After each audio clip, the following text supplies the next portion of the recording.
Lição 9. Conhecer Cristo 2. Aleluia! Vimos na lição passada a respeito dos nomes de Cristo, não é? A pessoa de Cristo, e terminamos falando sobre a obra de Cristo. E dissemos que a obra de Cristo foi criar, tornar-se carne, ser crucificado, ser ressuscitado dentre os mortos, não é? E hoje vamos continuar aqui nessa lição número 9, falando sobre o fato de Cristo ter ascendido aos céus. Louvado seja o Senhor! Depois que Cristo ressuscitou dentre os mortos, ele ascendeu aos céus. Essa é a quinta grande coisa feita por ele como ungido de Deus, o qual realizou as duas seguintes coisas para nós. Olha, Efésios capítulo 4, versículo 8. Quando ele subiu às alturas, ou seja, aos céus, levou cativo o cativeiro e concedeu dons aos homens. O cativeiro se refere a nós, os quais fomos capturados por Satanás e pela morte. Agora Cristo, em sua ressurreição triunfante, nos capturou das mãos de Satanás e da morte e levou-nos aos céus para fazer de nós o dom de Deus para Cristo, para que este nos desse como dons à igreja. Louvado seja o Senhor! Efésios capítulo 2, versículo 6 diz: e nos fez assentar nos lugares celestiais em Cristo Jesus. A ascensão de Cristo também nos levou, a nós que cremos em Cristo e fomos unidos a Ele para ser um com Ele, aos lugares celestiais, para que alcancemos uma posição celestial e vivamos numa atmosfera e estados celestiais. Aleluia! Um outro aspecto aqui da obra de Cristo foi cumprir o seu ministério celestial. Depois que Cristo ascendeu aos céus, ele começou então a cumprir o seu ministério celestial. Ele foi ungido por Deus para fazer esta sexta grande coisa, a de levar a cabo continuamente as 4 seguintes coisas a nosso favor. 4 coisas que fazem com que ele cumpra o seu ministério celestial. A primeira está em Hebreus capítulo 8, versículo 6. Agora, com efeito, obteve Jesus ministério, tanto mais excelente, quanto a ele também mediador de superior aliança.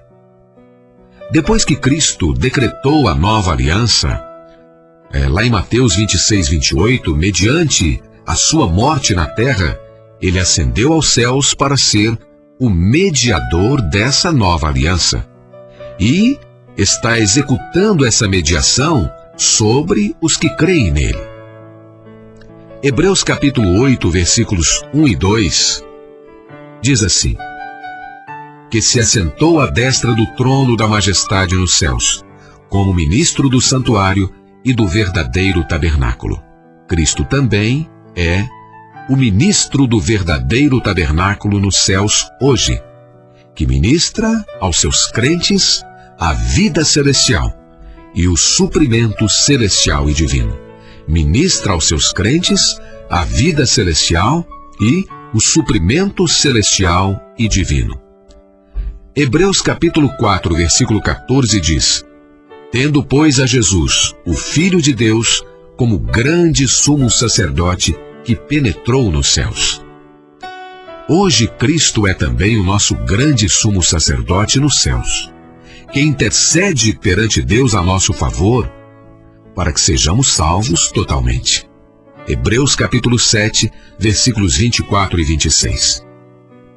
1 João capítulo 2, versículos 1 e 2 diz: se todavia alguém pecar, temos advogado junto ao Pai, Jesus Cristo, o justo, e ele é a propiciação pelos nossos pecados.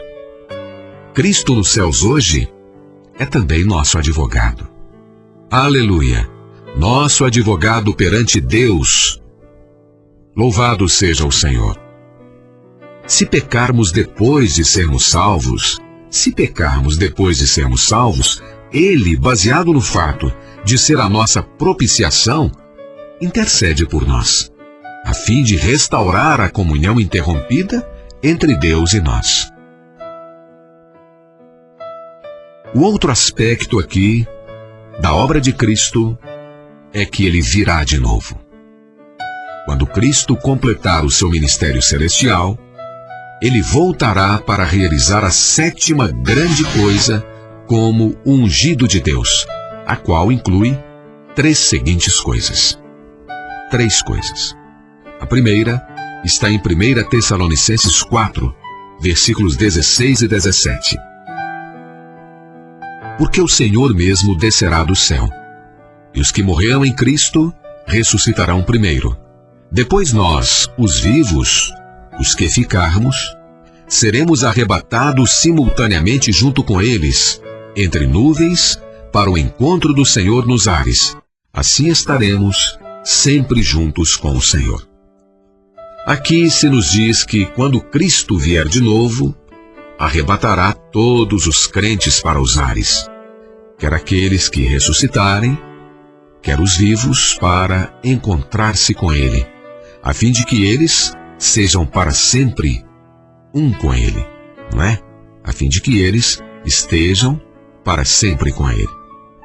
Essa é a primeira coisa que Ele realizará na sua segunda vinda. É a primeira coisa que Ele então realizará na sua segunda vinda. Romanos capítulo 11, versículo 26 diz: E assim todo Israel será salvo, como está escrito: O libertador virá de Sião, ele apartará de Jacó as impiedades. Isso nos diz que a segunda coisa que Cristo realizará na sua segunda vinda será salvar todos os israelitas. Vamos ler agora Mateus capítulo 25, versículos 31 e 32. Quando vier o Filho do Homem na sua majestade, então se assentará no trono da sua glória, e todas as nações serão reunidas em sua presença, e ele separará uns dos outros, como o pastor separa dos cabritos as ovelhas. Essa passagem da Escritura nos revela a terceira coisa que o Senhor efetuará quando voltar. O que será? Julgar todas as nações incrédulas que estiverem vivas. Depois, então, o Senhor vai estabelecer o reino milenar. Este é o 8º aspecto da obra de Cristo. Depois que Cristo limpar a terra, na sua vinda, Ele estabelecerá o reino milenar. E essa será a 8ª grande coisa que Ele realizará como o ungido de Deus. Apocalipse capítulo 20, versículos 4 e 6 diz assim: As almas daqueles que foram decapitados por causa do testemunho de Jesus e por causa da palavra de Deus, e viveram, isto é, foram ressuscitados e reinarão com Ele, com Cristo, 1000 anos. Esses versículos nos mostram que depois que Cristo vier à terra, estabelecerá o reino milenar e reinará nele com seus crentes vencedores por 1000 anos. Depois, Ele vai ser o centro da Nova Jerusalém, no céu, no novo céu e na nova terra. No fim do reino milenar, o velho céu e a velha terra serão o quê? Serão abolidos. Você sabe disso. Cristo será o centro da eternidade na Nova Jerusalém, no novo céu e na nova terra por vir. Essa será a última grande coisa a ser feita por Cristo como o ungido de Deus, ao cumprir o propósito eterno de Deus. Todos os redimidos por Deus, através das eras, desfrutarão com Ele, para todo sempre, na vida eterna de Deus, o resultado abundante da sua obra através das eras. Para terminar essa lição, vamos ler Apocalipse 21, 23, que diz: E a cidade, a glória de Deus a iluminou, e a sua lâmpada é o Cordeiro. Aleluia! Esse versículo nos mostra que no futuro, na Nova Jerusalém, não é? No novo céu e na nova terra, a glória ilimitada de Deus resplandecerá como luz, com Cristo como a lâmpada, o que significa que Cristo será o centro da Nova Jerusalém, no novo céu e na nova terra, por toda a eternidade. Louvado seja o Senhor.